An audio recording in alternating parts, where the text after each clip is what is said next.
Good morning students. I hope you are doing good. Today we are going to start question number 9, 10, 11 and 12. पहले की class में 1 to 8 हो चुका था और 8 और 9 में थोड़ा सा डिफरेंस है, इसलिए मैं 9 के सेकेंड पार्ट को इसलिए कर रहा हूँ. फर्स्ट पार्ट और 9 का सेकेंड पार्ट दोनों सेम है, बट 9 का सेकेंड पार्ट क्या है बेटा, इंपॉर्टेंट है. सीबीएसई सिंपल पेपर 2009 का क्वेश्चन है, तो सिंपल पेपर वाले जितने भी क्वेश्चंस होते हैं इंपॉर्टेंट होते हैं, इसलिए मैं सेकेंड वाले पार्ट को करा रहा हूँ. फर्स्ट वाला सेकेंड वाला पार्ट दोनों सेम ही है, दोनों का बनाने का तरीका बिल्कुल सेम है. क्वेश्चन नंबर 8 और क्वेश्चन नंबर 9 थोड़ा सा डिफर है, तो देखते हैं कैसे डिफर है बेटा. ओके, चलिए सबसे पहले क्या बोला है, यहाँ पे फाइंड करना हमें ए इनवर्स की वैल्यू निकालनी है. ए की वैल्यू दे रखी है, ए इनवर्स निकालना है, तो पहले वाला ही तरीका आप लोगों को पहले से भी पता है. ए इनवर्स निकालने के लिए सबसे पहले हम क्या करते हैं, ये डिटर्मिनेंट निकालते हैं, ताकि ये अगर नॉन सिंगुलर होगा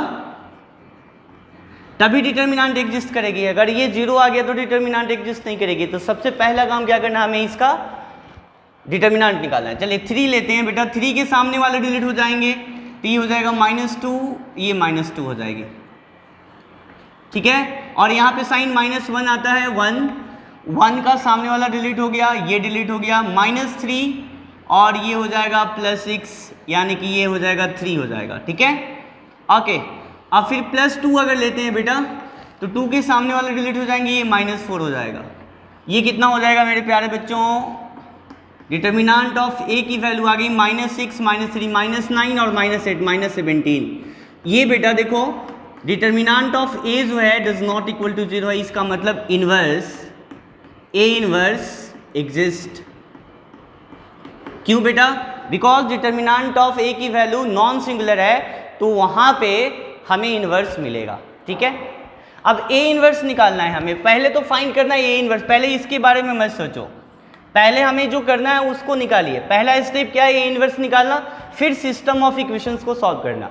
अब ए इनवर्स कैसे निकालेंगे, तो हमें पता है बेटा, ए इनवर्स इक्वल टू होता है adjoint of A divided by determinant of A, यही होता है. तो एडजॉइंट ऑफ ए निकालने के लिए सबसे पहले क्या निकालना पड़ेगा आपको, कोफैक्टर निकालना पड़ेगा. Cofactor of the matrix A,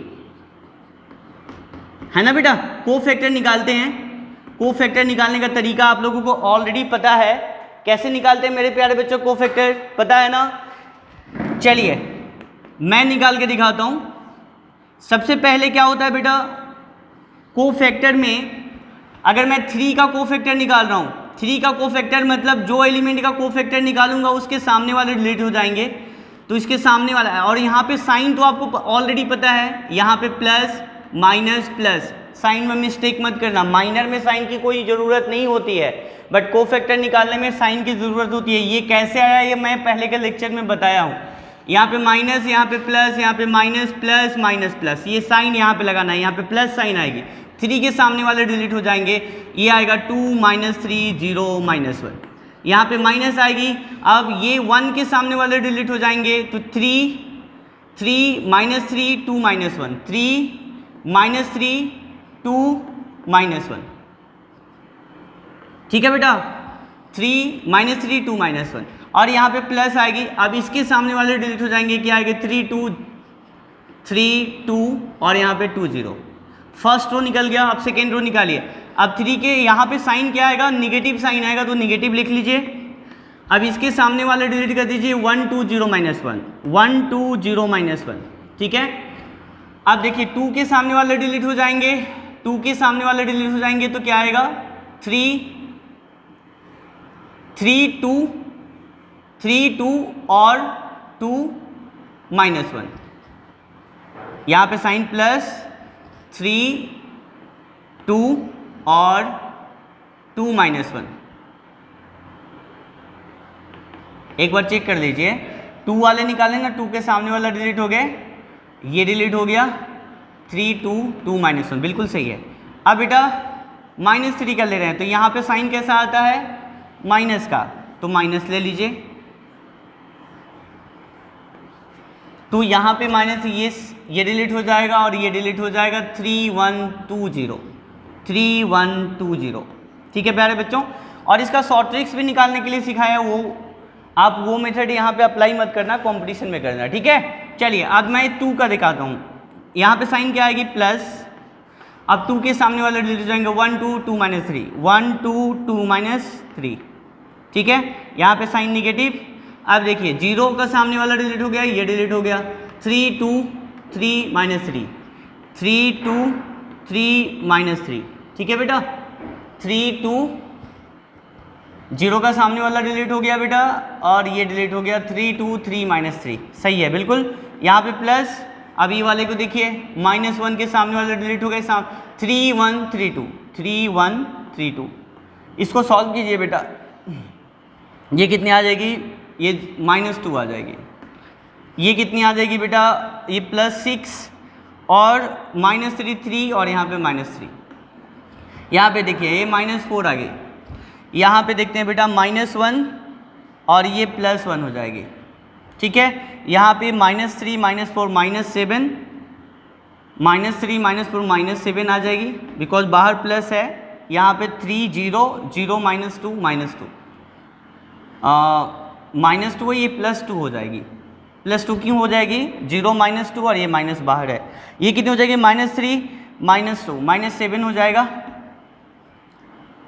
-7, और ये कितने हो जाएगा, -9 और -6 -15, ये +15 हो जाएगी। यहाँ पे कितना हो जाएगा, 9 और -2 कितना हो जाएगा, 7 हो जाएगा। 9 - 2 ये 7 हो जाएगा। -1 ये खत्म, 3 2 जा आई बेटा। यहाँ पे कुछ ये -1 का निकाला है ना, तो -1 के सामने वाला डिलीट हो जाएंगे, ये डिलीट हो जाएंगे। 3 1 3 1 3 2 है। यहाँ पे देखो ये -1 का सामने वाला डिलीट हो गया, ये डिलीट हो गया। 3 1 3 2 3 1 3 2, तो ये 6 - 3 ये 3 होगा ना बेटा। ठीक है, ये देखो -1 का सामने वाला डिलीट, 3 2 जा 6 -3 3। ओके, अब इसका बेटा एडजॉइंट ऑफ ए निकालो। एडजॉइंट ऑफ ए होगा, इसका क्या होगा बेटा, देखो ये -2 -3 -4, ये 1 -7, और यहाँ पे -15 -2 +2 है। 1 -7 2, ये -7 और यहाँ पे 15, और यहाँ पे क्या हो जाएगी, 3 हो जाएगी। ठीक है प्यारे बच्चों, एडजॉइंट ए इनवर्स निकालो। ए इनवर्स क्या होता है प्यारे बच्चों, 1 डिटर्मिनांट ए, डिटर्मिनांट ए की वैल्यू -1/17, एडजॉइंट ए की वैल्यू -2 1 -7, ये आ जाएगी -3 -7 15, और ये आ गया -4 2 और यहाँ पे 3। बेटा यहाँ तक नोट कीजिए, नोट कीजिए, आगे देखते हैं अब।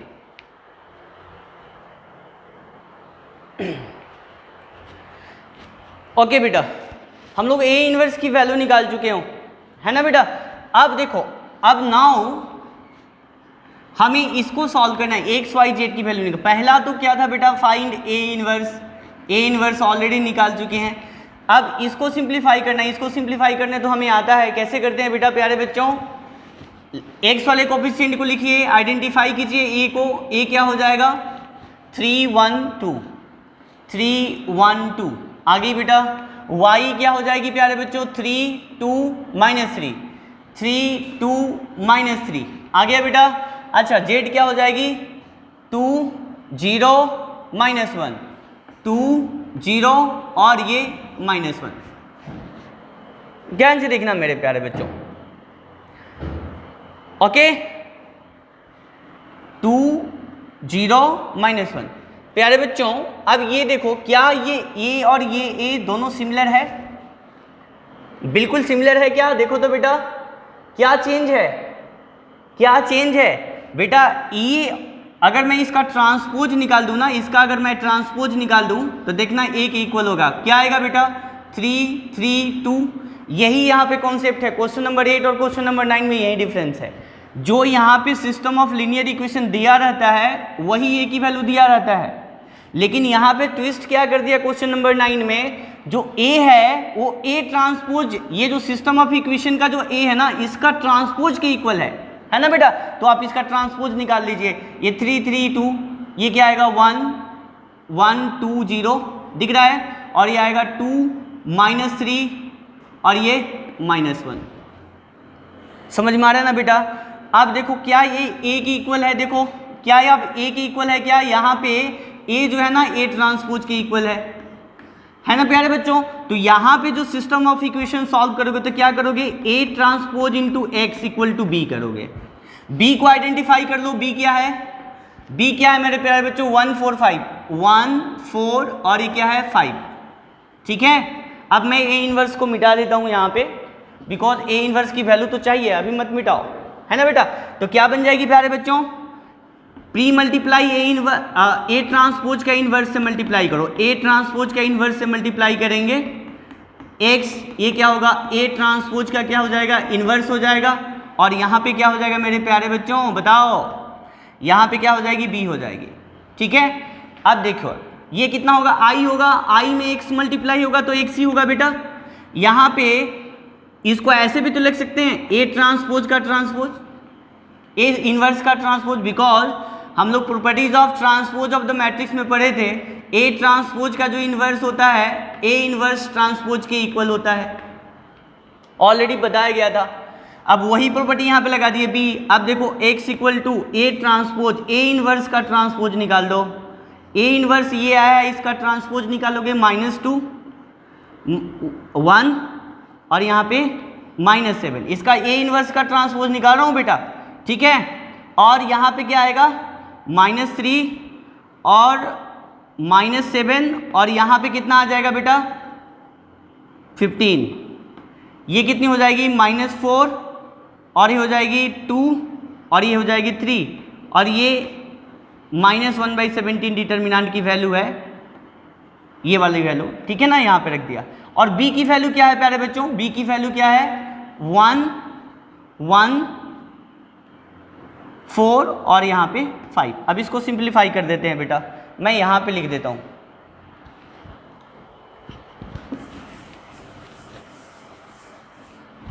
चलिए इसको सिंप्लीफाई कीजिए। x को क्या लिख सकते हैं x y z, ये -2 मल्टीप्लाई बाई 1 मैं लिख देता हूँ, -2 multiply by 1 plus -3 multiply by 4 plus -4 multiply by 5। आगे दूसरी वाले को करो, 1 multiply by 1 plus -7 multiply by 4 plus 2 multiply by 5। अब इसको सॉल्व करो, -7 multiply by 1 plus 15 multiply by 4 plus 3 multiply by 5। इसको सिंप्लीफाई करेंगे प्यारे बच्चों, और ये -1/17 बाहर है, देखो ये -1/17 बाहर रख दिया, इसको और इसको मल्टीप्लाई कर लिया। अब ये कितना आएगा, इसको सिंप्लीफाई कीजिए, -2 -12 -14 और -20 -34, ये आएगी -28 प्लस 10, ये कितना हो जाएगी -17, ठीक है। ये कितना हो जाएगी -7 और ये होगा 15 और 60 75 और में से 7 जाएगा 68। अब इसको सिंप्लीफाई करेंगे तो ये कितना हो जाएगा 2 हो जाएगा, ये हो जाएगा 1 और ये हो जाएगा -4। तो x की वैल्यू मिल गई बेटा, x y z, x की वैल्यू क्या आ गई प्यारे बच्चों, x की वैल्यू 2, y की वैल्यू 1 और z की वैल्यू -1 एंड दिस आंसर। यहाँ पे यही ध्यान देना है, क्वेश्चन नंबर 8 में क्या था ना, जो मैट्रिक्स दे रखा था same system of linear equations जो दे रखा है वो दोनों का कोफिशिएंट सेम था, है ना बेटा। बट यहाँ पे क्या है, ट्रांसपोज का कोफिशिएंट और उसका सेम होगा, यही डिफरेंस है बेटा। आप इसको केयरफुली देखेंगे और 9 का 1 पार्ट खुद से बनाएंगे, ठीक है। यहाँ तक नोट कीजिए।